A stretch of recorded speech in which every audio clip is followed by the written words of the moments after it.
Hello everyone, and welcome to another of our Trader Talks videos with myself, Richard Perry, Market Analyst at Hantec. Now, as ever, if you're not trading with Hantec yet, you can go over to hmarkets.com for more information, where you can sign up for a demo account and also open a live trading account in just 4 easy steps. Now, once more, we're going to be talking to Steve Miley this week. Hello, Steve. How are you? Hi, Richard. I'm very well. Yourself? Yeah, I'm well. We still seem to be in this strange consolidation area for markets, and I think that's going to be throwing up a few opportunities maybe. And you're looking at Wall Street, I think, today. S&P 500. So, what I'm really looking for in here is this kind of breakout. We had a half breakout at the end of last week, going into the beginning of this week. So, on the back of some, we spoke about last week, the very strong in PMI data we had coming through, and then also on that pretty good US employment report. So we kind of got a bullish breakout in here, taking us up through some important resistance levels, but the market's still kind of confined, and we've dipped back lower at the beginning of this week. So not a full breakout here for the S&P 500. I'd still like to see it above that 3196 level and getting through and holding above 3200 really, to then open up risk to that June peak at 3231. What's interesting though is that we've had a succession of higher lows as well. So you've got that 2923 swing low, the 2983 swing low. Momentum continues to be supportive, not particularly overbought in here. So I think the balance of risk now within still is a consolidation phase is really pointing higher. And obviously we had the Nasdaq hitting another new all-time high in here. So the balance of risk for me certainly to the upside within what is still arguably a consolidation phase. How do you see it, Richard? Yeah, I'm a little bit less positive than you, I think, Steve.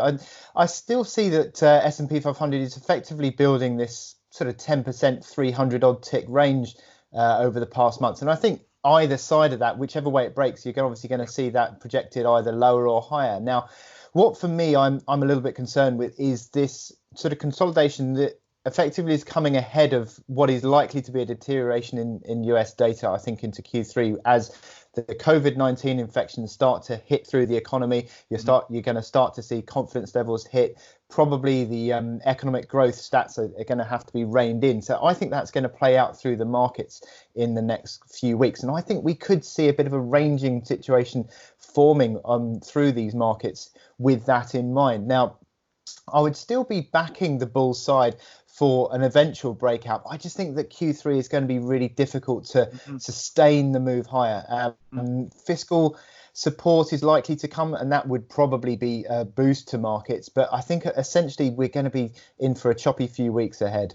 Yeah, and importantly, we're going into earnings season next week, so I think that's something we have to bear in mind as well. Q2 earnings season wasn't particularly instructive because we were in the midst of the breakout in Europe, the breakout in the US, and of COVID-19, and really the data was not really relevant. This data is going to be far more relevant that we get from the corporates going into the US earnings season, which really kicks off in earnest with the financials reporting next week.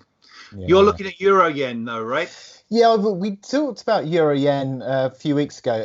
I really like it. I like the way it's developing. And I like the Euro story as a development of a bull story. I also think that the yen is going to be sliding. My general theme for 2020 Q3 and 4 is I think we're going to see Euro positive. We're going to see yen underperforming. You're going to see dollar underperforming. And I think that sort of equates to Euro Yen pulling higher. We had that pullback on Euro Yen, found some decent support at the uptrend. Like the way that it's using these Fibonacci levels, actually 38.2% fib of 120.60 was a good level to find a basis of support, and it's pulled higher again. I'm not necessarily saying this one's going to be bursting higher. As I said sort of a couple of weeks ago, I think Euro Yen is positive. It's going to still be a bit of a slow burn, I think, through Q3, because I think you're going to see some interesting sort of choppy data coming out from across the world. But essentially, I think the fiscal support that we're going to get through the EU Recovery Fund will be supportive for the euro and pull it higher in due course. Yeah, and I think that kind of sits a little bit more with the whole risk-on move, right? So even though the balance of risk are kind of, as you said previously, we're looking at the S&P are more kind of neutral, and there is still threat to the upside for riskier assets, and that would probably put the euro higher, and as you say, the yen weaker. I think what's really interesting, if you break it down into the euro dollar chart and the dollar yen charts, which we were speaking about previously, euro dollar looks fairly positive, and dollar yen looks positive as well. So add them together, and what do you get? A more positive look for euro yen, right? So the kind of two independent charts adding up to the same view of what we got. I mean, broadly speaking, for euro dollar, I'm still pushing for what a retest of that 114.90 level in due course, and euro on your dollar yen chart, the likelihood is that dollar yen will be pulling sort of gradually back towards that 110 area again. I think that in due course, but I think these are all fairly slow burns. I think the ranging moves that we've got on these major charts at the moment on the pairs are going to be difficult to really have a decisive breakout. And your trigger points for the upside for euro yen?